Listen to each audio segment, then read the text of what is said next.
Here's another great piece by Thomas Corley. He's written a book called Rich Habits, or Habits of the Rich, something like that. Anyways, you should look them up. Stuff's really good. It gives you an insight as to why people become wealthy, and why. In this particular talk, is titled, "I spent 5 years studying rich and poor people, and here's the most important things out succeeding." So check them out. When I began my study of the rich and the poor, I wanted to know the answer to one question: why are some people rich and other people poor? I'm sure that most of you have had this question before. What is the difference? 5 years later, and over 350 interviews later, I finished my research. It wasn't an easy thing to do. I had grouped 144 questions into 20 categories and asked over 350 millionaires and poor people these questions. It took me 5 years because this wasn't just a survey I mailed out. Surveys have very limited value. I either met with these people or spoke with them over the phone. As a result, I was able to gather far more data. If you do the math, I asked 51,984 questions of the rich and the poor, and that's a lot of questions, sure is.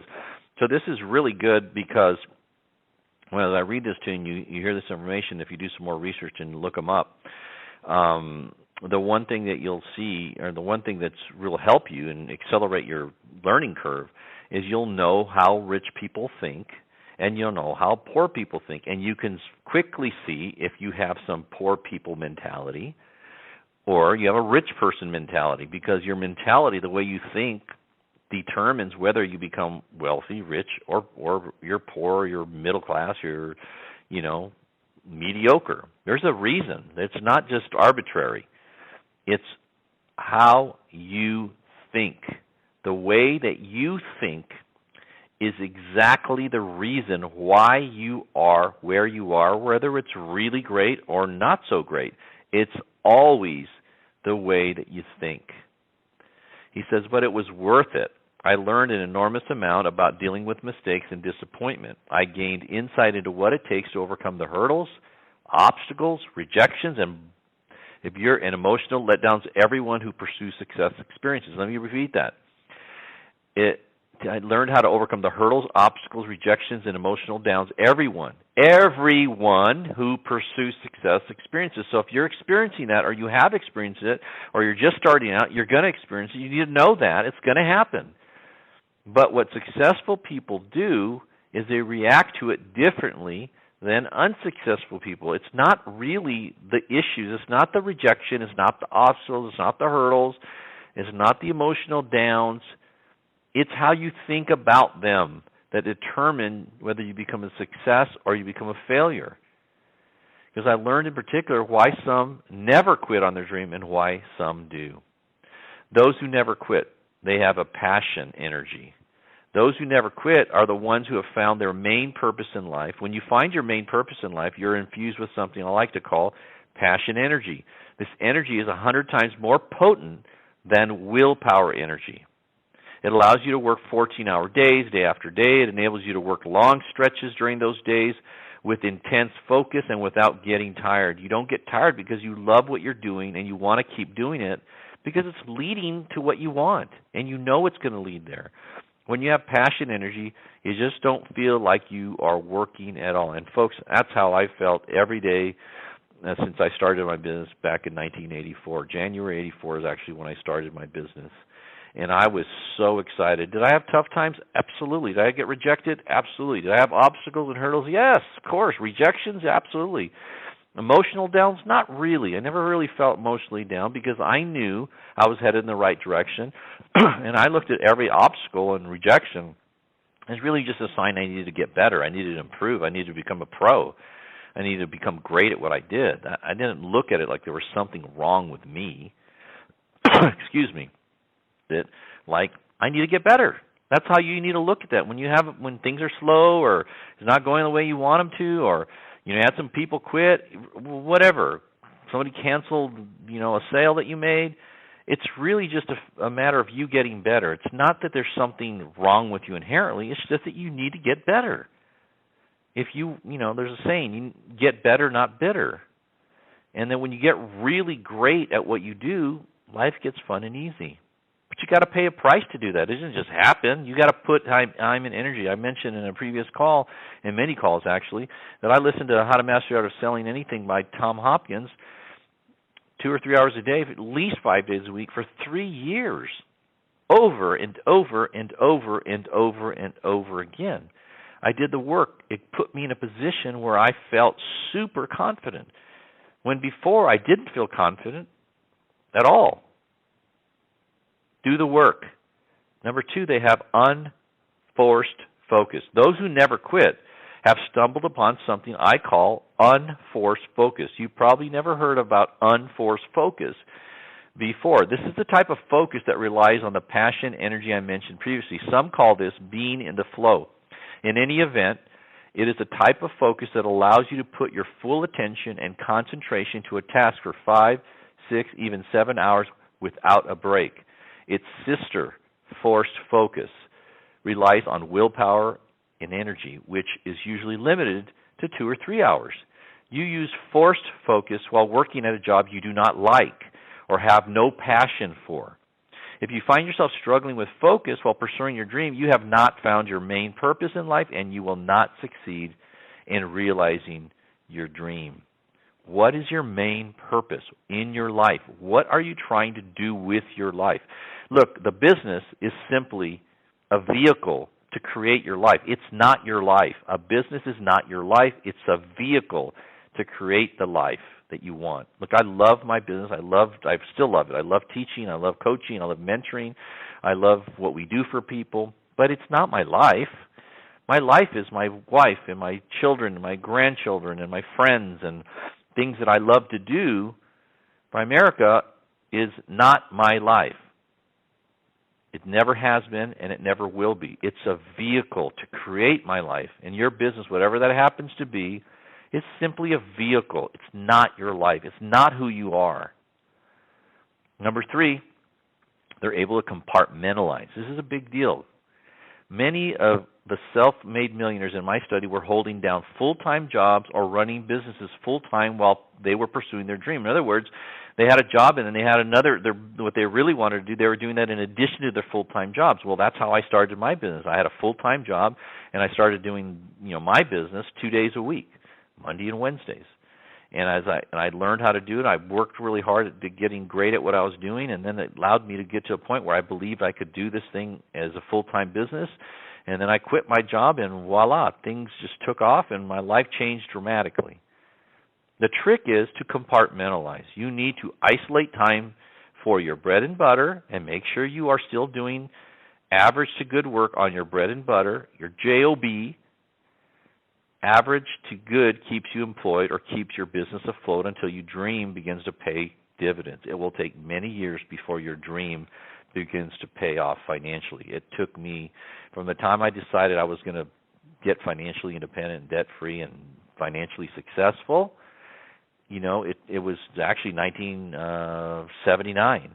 And that didn't really happen for me until 1987. It was 8 years. It took me 8 years before it really took off.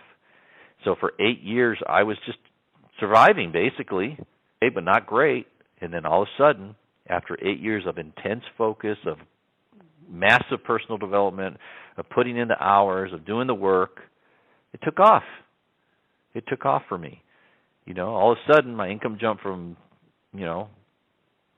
86 to 409,000 to 855,000. Well, that didn't happen overnight. It took 8 years before that happened. They are patient. 80% of the rich in my study did not become rich until age 50. Do you hear that? 80% of the rich in my study did not become rich until age 50. 52% did not become rich until age 56. It takes a long time to create wealth. Those who never quit are patient. I call it being intensely patient, where you're intense about creating it, but you're patient simultaneously. It seems like it doesn't make sense. But those of you who are intense and you're working hard like crazy to make it happen, but you're also patient at the same time, you know what I'm talking about. I was intensely patient. Got after it like crazy, but it didn't happen overnight for me. It took me 8 years. Number 5, they take calculated risks. Those who never quit are masters at managing risk. They take risks that are well thought out. They don't wing it or rely on chance because they fully understand the risks they're taking and have thought everything through. They're able to weather the ups and downs associated with pursuing success. Like for me in my business, I started part-time. I managed the risk. I made sure I got all my licenses in my business because I'm in the financial service business. Got my licenses and I mastered the business. I learned how to do it, correctly. And so I didn't quit my job, right? Because it was a calculate. By the time I was going to quit my job, I knew I could do it. It was a calculated risk. It wasn't really even a risk if you really, but it was calculated. I could have failed, but I didn't think I would fail because I had already done it long enough and put in the time and effort to know I could do it. So it really wasn't a risk. It was a calculated risk, if you will. Number 6, they control their thoughts and emotions. This is gigantic. This is everything, folks. They control their thoughts and emotions. Do you control your thoughts and emotions? If you're like most people, you don't. 81% of the rich made a habit of controlling their thoughts and emotions. 81%. Not every thought needs to come out of your mouth. Let me repeat that. Not every thought needs to come out of your mouth, and not every emotion needs to be expressed.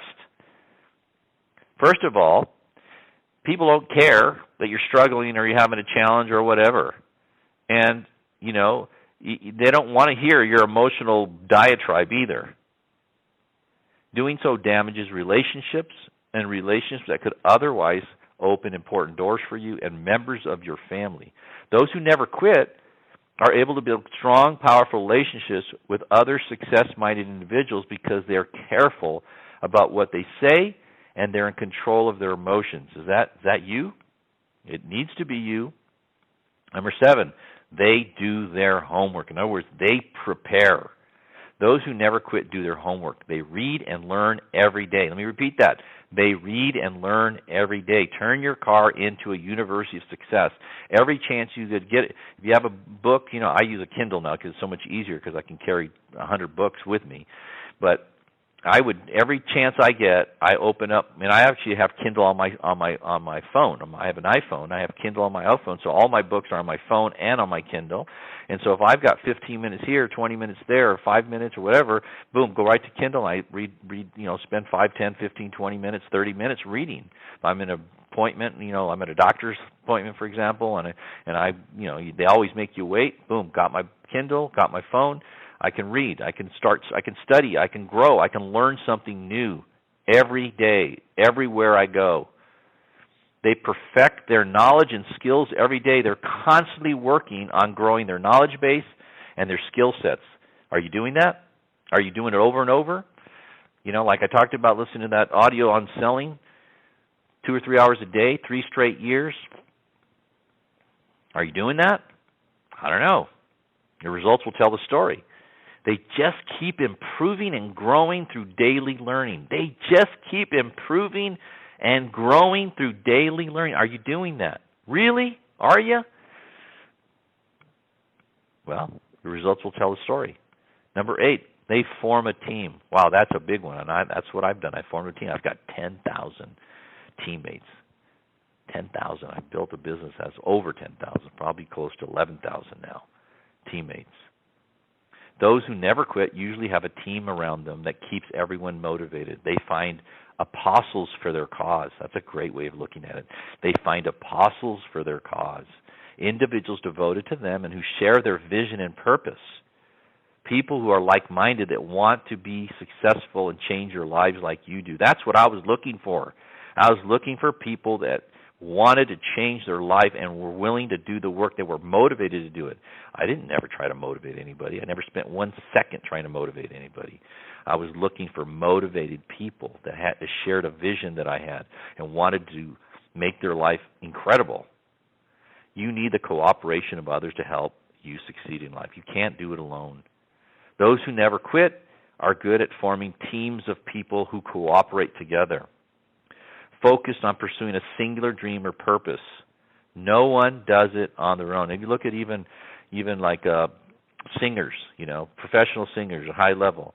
They've got teams. They may have a singing coach. They've got fitness people to keep them in shape. They've got, they've got a business manager. They've got an agent that finds them gigs. I mean, everybody has a team. Nobody does it by themselves. Nobody. Number 9, they learn from their mistakes. Mistakes are the byproduct of taking calculated risks. Those who never quit view mistakes as nothing other than learning experiences. Like I said earlier, a chance to get better. When I had a mistake or something didn't go well, it just told me I needed to get better. I didn't go, oh, Hector, you're just not cut out for this, and quit.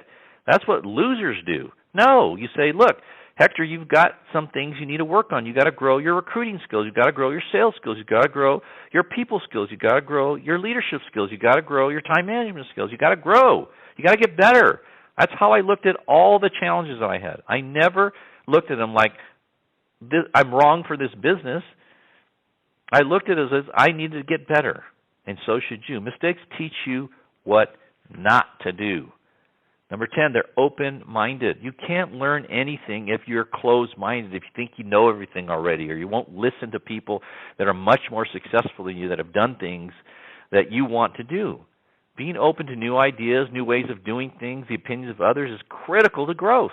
That's why I'm reading stuff all the time. A lot of the stuff I read, for example, is stuff, same kind of stuff I read, but I'm always learning one thing or another because everybody who writes books has a different frame of reference and a way of looking at things, so I learn maybe a better way or a new way to look at a thing or to explain something, to become a better teacher. Success requires growth. You must grow into the person you need to be in order for success to visit you.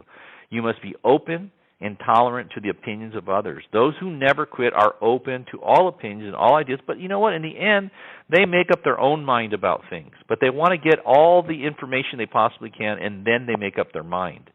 They don't let people make up their minds for them. I read everything, and then I make up my mind. That's good. Take the best and leave the rest. That's my motto. Number 11, they never quit on their dream. So let me ask you, did you ever think about quitting? No, I never thought a second about quitting. I had some tough times. So what? I never, ever thought about quitting. Never. That was not an option for me. Quitters never win, and winners never quit. Those who never quit will stick to something until they succeed, go bankrupt, or die. That's what I used to tell people. I said, look, in order for you to stop me accomplishing my goals, you would have had to hit me upside the head with a 2x4 over and over and over. You'd have to take me out. That would be the only way that I wouldn't have made it. That would be it. No matter how down in the dumps you are, you must do at least 5 things every day to move you forward on your goals.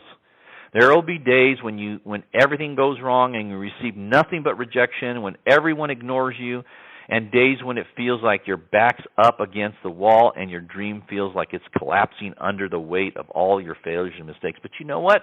It's not over if you don't quit. You can always start over. If you can wake up the next day, you can start over. I'm a big golf nut. I mean, I've seen so many guys who struggled, and then all of a sudden, it seems like they should have quit, and then they win, and then they win again, and they have, multiple wins. I've got a friend of mine who plays on the senior tour, and he never really did very well on the regular tour. Didn't really make it. And then all of a sudden, he got on the senior tour. He changed his thinking. He's won like 7, 8 times, made millions. He never quit. Number 12, they stay healthy. Look, you can't make money from a hospital bed. That's what one of the non-quitters told me during my research. Those who never quit exercise every day. They moderate their consumption of junk food, and they drink alcohol in moderation. They avoid fast food restaurants. I never eat at fast food restaurants. They floss every day because not flossing could lead to lots of problems, even heart disease. And most don't smoke cigarettes. I don't know anybody who today, willingly smokes cigarettes. It doesn't make any sense. Number 13, they don't give in to fear. Those who never quit have made a habit of overcoming their fears. They feel the fear and do it anyways. They're not superstitious and believe they can overcome any obstacle that's put in their way. Number 14, they're persistent. Julie Crone was one of the first women inducted into the Thoroughbred Hall of Fame with 3,704 victories under her reigns. Her motto was to keep showing up, to keep trying her best every day. Those who never quit on their dream go at it every day. They try to do 5 or more things every day that help them move them forward. That's a great thing to think about. Do 5 or more things every day that help you move forward in achieving your goals. When things go wrong, and they do all the time, there's no question that's true. When you pursue a dream, they manage to brush it off, learn from what went wrong, and try it again. They persist because they're passionate about what they're doing. They're passionate about what they are doing because they know their main purpose in life. They know what they want. They're clear, crystal clear about what they want. People would ask me all the time, how do you keep motivated? Because I know what I want. I'm crystal clear on what I'm trying to do with my life and where I want it to go and how I want to end up and how many people I want to impact in my life. All the things. I know what I want. Very easy for me to stay motivated because I know what I want. And when you know what you really, really, really want, you don't have any problem staying motivated. When you find your main purpose in life, it infuses you with passion energy, and passion energy enables you to persist.